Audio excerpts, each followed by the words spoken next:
दोस्तों, आज हम आजाद भारत में सांस लेते हैं क्योंकि अंग्रेजों से हमें 15 अगस्त 1947 को आजादी मिली थी।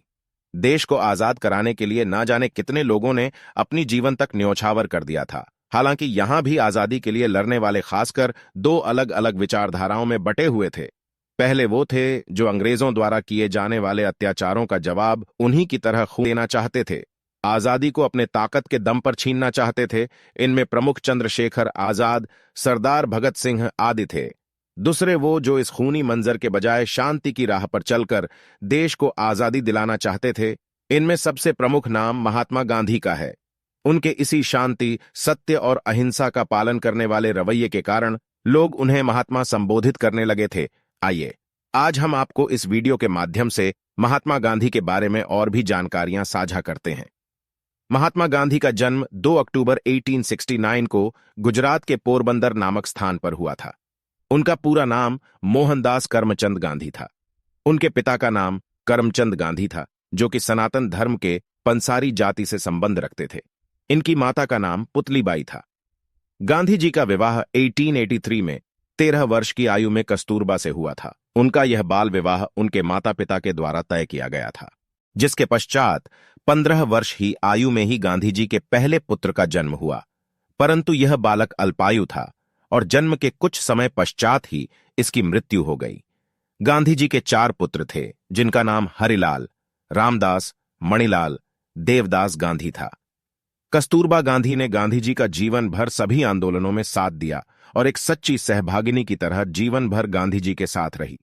घर में धार्मिक और आध्यात्मिक माहौल होने के कारण गांधी जी का बचपन से ही अध्यात्म के प्रति लगाव था। इसके पश्चात उनका परिवार राजकोट में आकर बस गया था।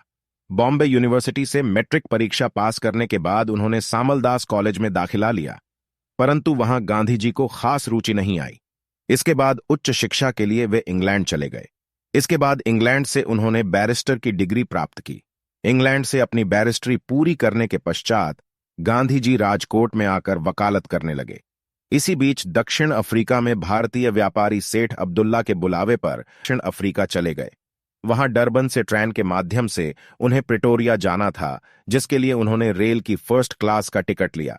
उन दिनों अफ्रीका में अश्वेत और एशियन लोगों को फर्स्ट क्लास डिब्बे में बैठने की अनुमति नहीं थी, इसलिए अंग्रेज टिकट चेकर ने गांधी जी को पीटर मारिट्सबर्ग स्टेशन पर धक्के मारकर बाहर निकाल दिया। इस घटना ने गांधी जी को अंदर से झकझोर दिया और उन्होंने इस नस्ल भेद के खिलाफ आवाज उठाने का बीड़ा उठा लिया। कई इतिहासकार इस घटना को मोहनदास करमचंद गांधी की महात्मा गांधी बनने की यात्रा में महत्वपूर्ण कदम मानते हैं। इसके पश्चात उन्होंने अफ्रीका में नस्ल भेद के खिलाफ आवाज बुलंद करने के लिए 1894 में नेटल कांग्रेस की स्थापना की। दक्षिण अफ्रीकी में नस्ल भेद के खिलाफ संघर्ष करने के पश्चात गांधी जी 9 जनवरी 1915 को स्वदेश लौटे और देश की स्वतंत्रता में अपना योगदान देना शुरू किया। गांधी जी की अफ्रीका यात्रा से लौटने के उपलक्ष्य में 9 जनवरी को प्रवासी भारतीय दिवस मनाया जाता है। गांधी जी ने गोपाल कृष्ण गोखले को अपना राजनीतिक गुरु माना था, जिनकी सलाह पर उन्होंने 1 वर्ष तक भारत भ्रमण करके देश को समझा। गांधी जी द्वारा भारत के स्वतंत्रता संग्राम में 3 मुख्य राष्ट्रव्यापी आंदोलन चलाए गए थे, जिनमें पहला है असहयोग आंदोलन, जो सन 1920 में हुआ था। दूसरा सविनय अवज्ञा आंदोलन है, जो सन 1930 में हुआ था, और तीसरा है भारत छोड़ो आंदोलन, जो सन 1942 में हुआ था। गांधी जी द्वारा आयोजित ये तीनों आंदोलन राष्ट्रीय स्तर के आंदोलन थे, जिनका संपूर्ण भारतवर्ष पर विस्तृत प्रभाव रहा। वर्ष 1930 में गांधी जी द्वारा दूसरा राष्ट्रव्यापी आंदोलन शुरू किया गया, जिसका नाम सविनय अवज्ञा आंदोलन था। इस आंदोलन का उद्देश्य अंग्रेज सरकार द्वारा जनता के हितों के प्रतिकूल बनाए गए कानूनों की पूर्ण अवज्ञा अर्थ अवहेलना करना था।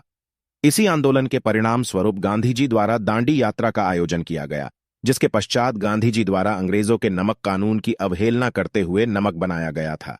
महात्मा गांधी किसी भी उद्देश्य को प्राप्त करने के लिए सत्य और अहिंसा को सबसे मजबूत हथियार मानते थे। गांधी जी का मानना था कि न सिर्फ उद्देश्य पवित्र होना चाहिए, अपितु उद्देश्य प्राप्त करने का साधन भी पवित्र होना आवश्यक है।